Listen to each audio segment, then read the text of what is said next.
Well, I'm in my office in my new home in Michigan, and I just hung the other day a piece of baseball history. This is one of my favorites. It's a jersey, an actual New York Yankees jersey, signed by 18 members of the 1998 New York Yankees that won the World Series, and they set an incredible record of 125 wins and 50 losses. That's the best ever overall record. And there are names on this jersey like Mariano Rivera and Derek Jeter and Bernie Williams, all surefire Hall of Fame members. And a lot of people ask me, well, Dan, what's that jersey worth? And my answer is whatever someone will pay for it. And I want to talk to you about it in your morning cup of inspiration. Yeah, if somebody thinks it's worth $1 million, it's worth $1 million. But if they only think it's worth $1,000 or $100, that's what it's worth. So what do you think you're worth?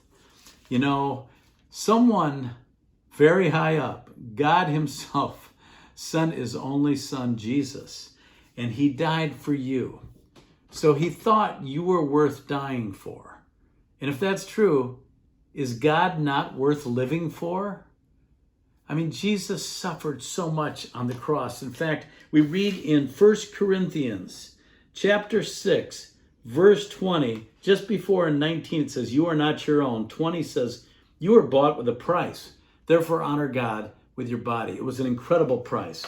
Christ suffered so much. They drove 7 to 9 inch nails through his hands and through his feet, cutting major nerves that would have caused intense pain. He hung there so long, he actually died of suffocation. They put a spear through his side. They mocked him. And before all that, they beat him this close to death before he had to go through all that. So that was a heavy price. So what should our response be? Well, in John 14:15, Jesus said, if you love me, you will obey what I command. So when I say, if you are worth dying for, is God not worth living for? What does it mean to live for God? It means to do what's right every day and to obey his commandments. Do you know the 10 commandments? I kind of have to cheat a little bit. I should know all 10, but it says, thou shalt have no other gods before me. Thou shalt not make idols. Thou shalt not steal. Thou shalt not take the Lord's name in vain. Keep the Sabbath day holy. Honor your father and your mother. Thou shalt not kill, commit adultery, steal, bear false witness, or covet. And so people say, wow, that sounds so limiting. Christianity is so limiting. I can't do anything. Really?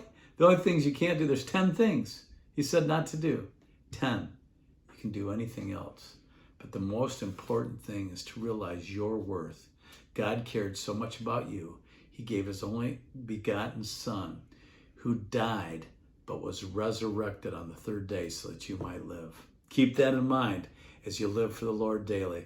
And I'll see you soon for another morning cup of inspiration.